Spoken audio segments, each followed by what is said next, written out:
I'm here with Ottawa Junior Senators General Manager and Head Coach Rick Dorval. Now, Rick, how are you doing today? Not too bad, thank you.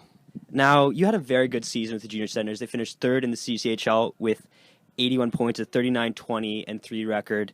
Solid goaltending from Alex Savard-Belanger throughout the whole year.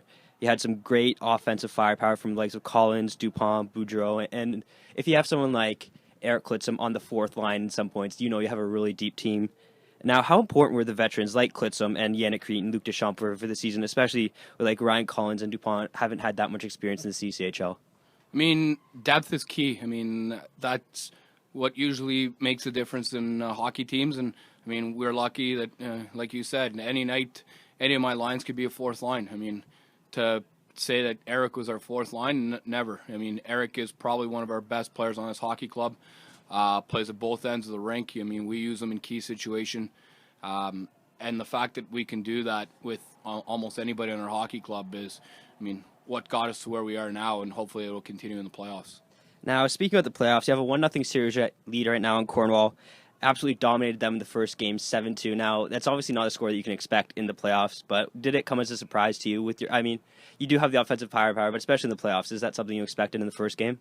No, it's definitely not something we were expecting. I mean, we came prepared. We knew what we wanted to do, and we expected them to defend the way they were. I mean, we came prepared to be successful, put us in the best possible opportunity to win hockey games.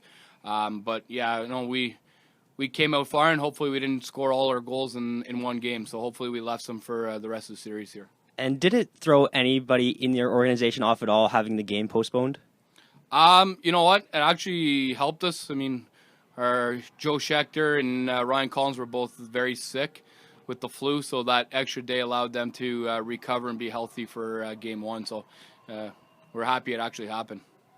So now, talking about Ryan Collins, he's not going to be here next year as he's a 93 born, so he's graduating from the CCHL this year. How is that going to affect your team next year? And are you going to have to try and make moves in the offseason to try and replace him, or are you just going to go with the depth that you have? I mean, we lose a lot of forwards, Ryan Collins being one of them. Yeah, he's going to be a big piece to fill. 80 points is hard to fill, but Hunter Racine is coming along very good, and we expect him to lead the offense next year, and we're going to surround him with players. Yeah, we're going to have to make some acquisitions throughout the summertime, whether it's through drafts, free agency, recruits, but we have a lot of work to do this summer like in years past.